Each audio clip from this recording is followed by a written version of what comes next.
पत्रकार बंधू सर्वांना माझा नमस्कार आणि व्हॉइस ऑफ मीडियाचे राज्याचे अध्यक्ष श्री काळेजी खूप चांगलं एक उपक्रम पत्रकारांसाठी हे आखणी केलेलं आहे आणि एक परिषद आमच्या बीड जिल्ह्यामध्ये होतोय ह्याची मला खूप अभिमान आणि आनंद पण आहे आणि यासाठी माझ्या हार्दिक शुभेच्छा।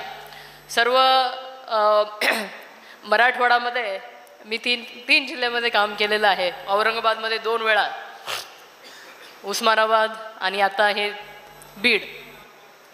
ओव्हरऑल बघितलं तर प्रशासन आणि मीडिया हे दोन्ही सोबत चालतं, कुठेही मागे पुढे राहता कामा नये।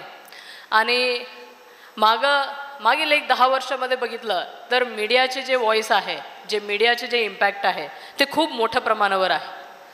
मीडिया इझिली इन्फ्लुएन्सेस एव्हरीवन, नागरिक असू द्या किंवा प्रशासन असू द्या, आणि मीडियाच्या अलर्टनेसमुळे आणि ॲक्टिवनेसमुळे भरपूर गोष्टी समोर येत जातात। त्याच्या अनुषंगाने जे पॉझिटिव्ह जर्नलिझम, नेगेटिव्ह जर्नलिझम हे जे व्याख्या आहे हे कुठंतरी कमी होऊन जे नागरिकांसाठी लागणाऱ्या गोष्टी आहे त्याच्या बाबतीमध्ये फॉर द पीपल ह्या अनुषंगाने आपण काम केलं पाहिजे। जलयुग शिवार अभियान 1 त्यावेळेला भरपूर पत्रकार मंडळींनी भरपूर झपाट्याने काम केलं आणि लोकांपर्यंत ते शासनाचे उपक्रम पोहोचवलं आणि पत्रकारांना सुद्धा भरपूर पुरस्कार जलयुग शिवार अभियानमध्ये महाराष्ट्र शासनातर्फे भेटला। आणि हे कशामुळे साध्य झालं? ओन्ली बिकॉज जे काय मीडियामध्ये प्रोजेक्शन गेलं झालं, जे मीडियाने प्रोजेक्ट केली त्या अनुषंगाने कामं होत गेले आणि भरपूर कामं आता मराठवाड्यासाठी ते खूप महत्त्वाचं आहे। जलयुग शिवार योजना त्याच्यामध्ये पत्रकारांमधील जे टॅलेंट आहे ते काय करू शकतात हे खरोखर पत्रकारांनी दाखवलेलं आहे।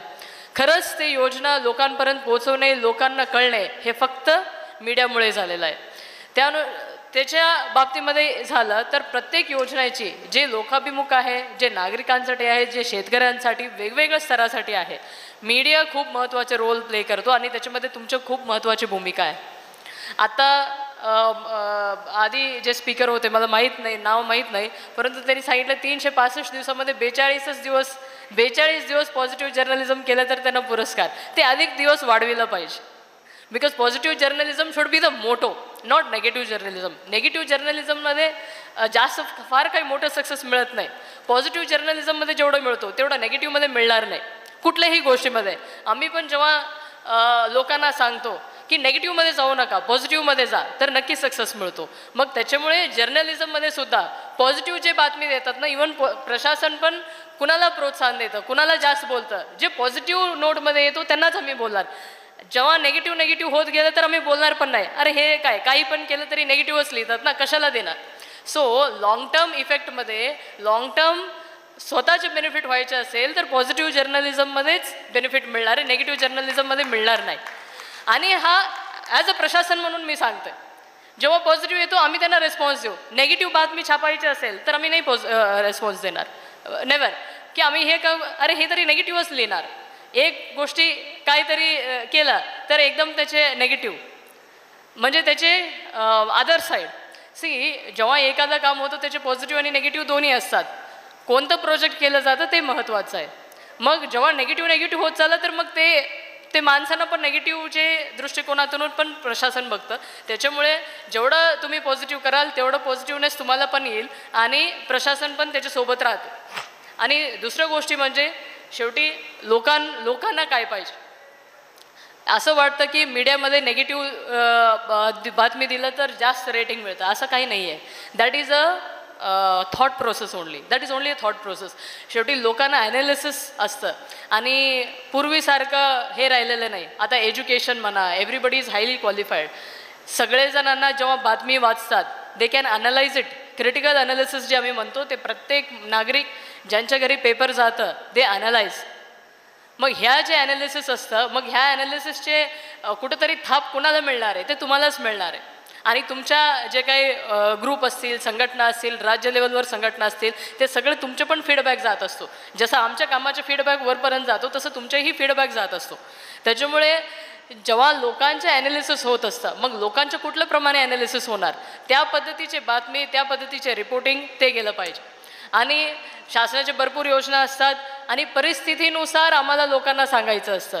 फॉर एक्झाम्पल आत्ताचे सांगायचं झालं, यावर्षीचे मला सांगायचं झालं तर आपण आता उपक्रम जरी हाती घ्यायचे असेल तर एल निनोचा प्रादुर्भाव राज्यामध्ये असणारं आहे आणि राज्याकडून ते आलेलं पण आहे. त्या बाबतीमध्ये आपण लोकांपर्यंत काय सांगू. सो असं एक थीम बेस्ड रिपोर्टिंग जे आहे that has to be taken up by the reporters. की आता एल निनो असेल तर लोकांनी काय केलं पाहिजे, किती लोकांच्या घरावर रेन वॉटर हार्वेस्टिंग आहे, किती हॉटेलवाले जे काही वॉटर आहे ते रिसायकलिंग हे करतात. जेव्हा तुम्ही प्रशासन काम करत असताना काही गोष्टींचं नेगेटिव्ह रिपोर्टिंग होतं, परंतु प्रायव्हेट लोकांचे जे असतं, नागरिक समजा, अरे पाण्यासाठी ओरडाओरडी, तुम्ही रेन वॉटर हार्वेस्टिंग केली का, हॉटेलवाल्यांनी कमर्शियल कॉम्प्लेक्सवाल्यांनी रेन वॉटर हार्वेस्टिंग केले का, उपक्रम राबवलं का, हॉटेलमध्ये भरपूर पाणी उपयोग केलं जातं त्याची रिसायकलिंग त्यांनी वापरली का, वेअर इज दिस ॲनालिसिस. फक्त शासकीय योजना, फक्त शासकीय कार्यालय ह्याचीच का तुम्ही ॲनालिसिस करता. Analysis should be overall. 100% analysis तुम्ही करा. तुमच्याकडे टॅलेंट आहे, तुम्ही काम करता, परंतु कुठं ओनली गव्हर्मेंट रिलेटेड वर्क्स आणि गव्हर्मेंट रिलेटेड स्कीम्स. नागरिकांची जबाबदारी काहीच नाही आहे का, आमचं शहर आम्ही कसं ठेवावं. नगरपालिका आता बाकी पूर्ण मराठवाड्याचे पत्रकार इथे उपस्थित आहेत. सर्वात जास्त लोकल रिपोर्टिंग बीड जिल्ह्यामध्येच आहे आणि त्याच्या अनुषंगाने आता बीडमध्ये परिषद झालं हे खूपच चांगलं आहे. बीडमधलं जास्त लोकल न्यूजपेपर्स आहे, लोकल रिपोर्टिंग खूप जास्त प्रमाणावर आहे. अक्षरशः मला असं वाटतं जेव्हा रिपोर्टिंग मी वाचते ना, कलेक्टर मॅडम इथं लक्ष द्या. हे बाकी लोकांना माहीत नसतं, बीडवाल्यांना माहीत असेल, कलेक्टर मॅडम इथं तुम्ही करा, कलेक्टर मॅडम इथं लक्ष द्या. This sort of reporting is seen in the newspaper. हे बाकी कुठल्याही जिल्ह्यामध्ये नाही आहे. सांगा आहे की नाही, आहे की नाही बीड जिल्ह्यात. कलेक्टर मॅडम इथं, SP साहेब थोडं इथं बघा, CEO अजित पवार इथं बघा. सी दिस म्हणजे I am telling how the sort of reporting is scene. पण एनी हाऊ आता व्हॉइस ऑफ मीडियाच्या कार्यक्रमाच्या अनुषंगाने मला तुमच्या रिपोर्टिंगबद्दल किंवा तुमच्या ह्याच्याबद्दल मला ॲनालिसिस नाही करायचं, परंतु ओव्हरऑल ॲज अ एक हितगुज म्हणून मी बोलते. मी कुठेही फॉर्मल गोष्टी मी जास्त करत नाही, ॲज अ इनफॉर्मल टॉक्स म्हणूनच आपण बोलणार आहोत. पण व्हॉइस ऑफ मीडियामध्ये जे काही तुमच्या अडीअडचणीच्या बाबतीमध्ये हे सांगितलं, पण मला असं सांगावं असं वाटतं की प्रत्येक स्तराच्या, प्रत्येक नोकरी असू द्या, प्रत्येक कुठलेही प्रोफेशन असू द्या, everybody has their own limitations.